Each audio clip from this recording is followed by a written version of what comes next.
Good morning from this beautiful, beautiful place. It's a different way to start a video, isn't it? Gareth has asked me to come on and to speak about community. Now here up at Wadston we have these trees, and these trees, there's lots of them, and they basically are not moving. So I wanted to start by showing you this image of these group of trees that aren't moving, but they are still being protection for one another. So if we had a tornado, which doesn't happen that often, the fact that these are all together and the fact that these are all protecting each other, this is what I feel Church and Bearfields is meant to be in community, where we protect one another if the storms come, where we protect one another if the winds come, and actually even if the sun comes and good days come, we're still there for one another. And that is an image I just wanted to share with you. This lovely, beautiful day that the Lord has given us, that we have all these trees that are, as I say, all protecting one another, a community of trees which aren't moving but still have a job for each other. Yeah, so I wanted to come on and show you those trees just because for me they really stood out as a symbol. I mean, we can see them behind us. They're all sort of protecting each other, backing each other up, and I really feel that community is really like that. And this pandemic has really showed us that actually everybody, Christian and non-Christian, have come alongside people. They've, Facebook groups have been set up to help people, to look out for people, to protect people. And Bearfields as a community has really done that. And actually, I'm not going to lie, the whole of Britain has done that. They've backed each other up. They've all made sure they've stood up and been counted. And I think it has been amazing to see that. And that is one thing that has really touched everybody's hearts, actually. And I think even the people doing it that aren't Christians have actually reevaluated, what is important and what is not important. But for us as Church and Bearfields, what does being community mean then? Because obviously we can't have coffee stop, unfortunately. We can't have the party in the park. We can't have carols in the park. So, what we have done in the past has been stopped through no fault of our own. And so what does being community mean?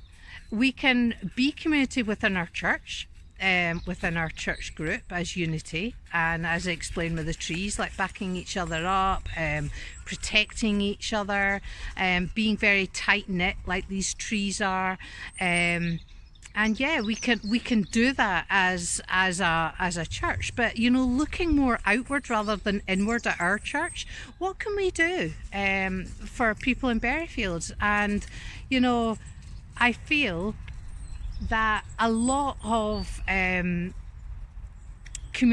being community is about relationship. It's about touching base with people. It's about communicating with people. And I really feel that I'm really lucky that I've got a dog. And so one way in which, because I can only speak personally, one way that I feel that I've been able to be community in Bearfields in this time, outwardly, has been just even to say hi, to give a smile.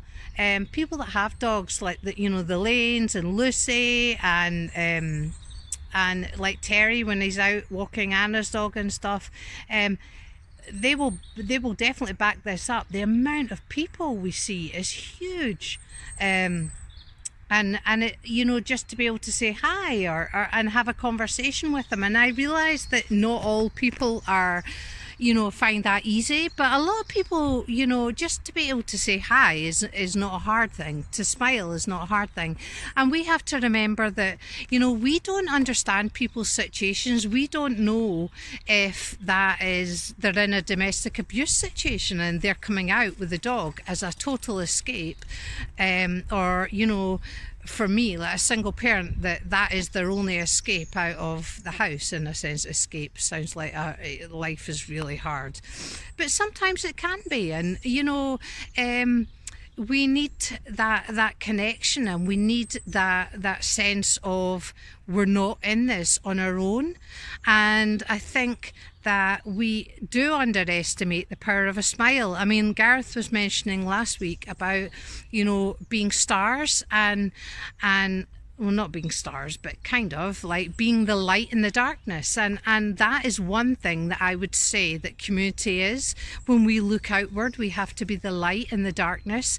And this pandemic has maybe shone light and exposed lots of things in our lives that have actually we need to evaluate. I mean, I know a lot of people have said things like, oh, when this pandemic is over, I'm going to spend more time with the family. I'm not going to work as much. When this pandemic is over, we're going to really make the most of every single opportunity. And these kind of reevaluations and things is great.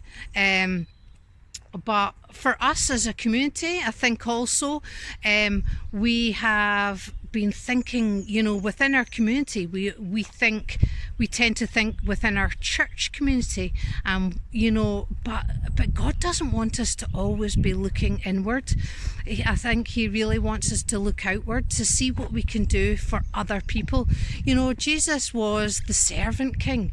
He didn't come to be served. Love that, the servant king song. And he didn't come to be served, he came to serve. And as us, for Church and Bearfields, in the community, what is our job? Our job is to serve the community. Our job is to be there for our inward Church and Bearfields community, to protect each other, to look out for each other, but also to serve the community as a whole. And at the moment, obviously, that is really limited.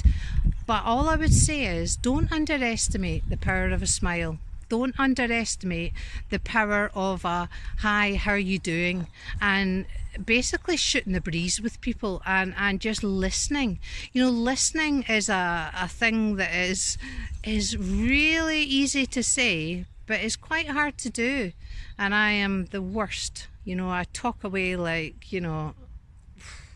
I just talk like there's no tomorrow.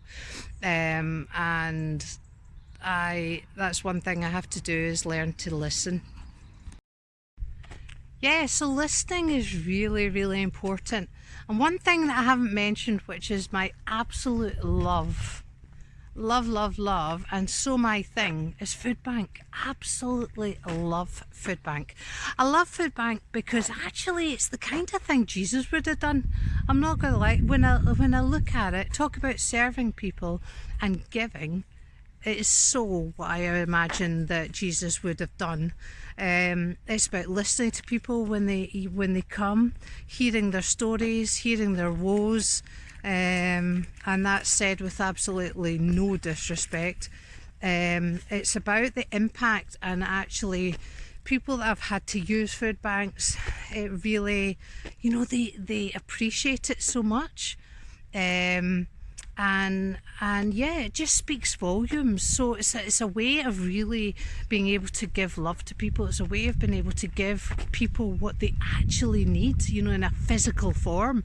And yeah, and just being able to be there and listen to them and pray with them, and not every time obviously, but yeah, it's the discernment of knowing when to and when not to. But I absolutely love it. And I'm sure that in the olden days, Jesus would have had a food bank in his day. And actually, when you look on it, everything in the Bible, not everything, but a lot of the Bible, it was about food. It was about sharing life together. It was about eating together. It was about It was all centred around food. I guess, there wasn't that much else to do back then. And at the moment, there isn't not much else to do at the moment either. I mean, that's something that obviously Church and Bearwheels we used to do as well, was to have eating together and stuff like that. But Food Bank it's just great because, it symbolises the idea. I mean, obviously you have £200, you put 200 quid in the bank, you go to the bank, you expect, you are owed that 200 quid. With the Food Bank, you go to the food bank with nothing and you come away with something that you really need. And I just love the concept. I absolutely love it. And I just think that's certainly a way that, we are doing in the community just now. And so I feel really, really blessed to be able to be part of that. And yeah, I mean, I would certainly encourage any of you to get involved if you want to get involved with that. It's just really, really good. But there's ways in which we can do that, and yeah, I just want to encourage you to really think, what can I do today? So when you get up, even this week, every morning before your feet hit the ground, pray to God and say, God, what do you want me to do, apart from obviously work for people that have to work from home? But in your time out, in your exercise, in your time with God, just ask God, what do you want me to do with this time? What do you want me to do with your time that you've given me, the breath that you've given me, the body you've given me, the money you've given me? How do you want me to use that for you this day? And that's how we can serve the community. There's so many different ways, whether it be money, whether it be time, whether it be your skills.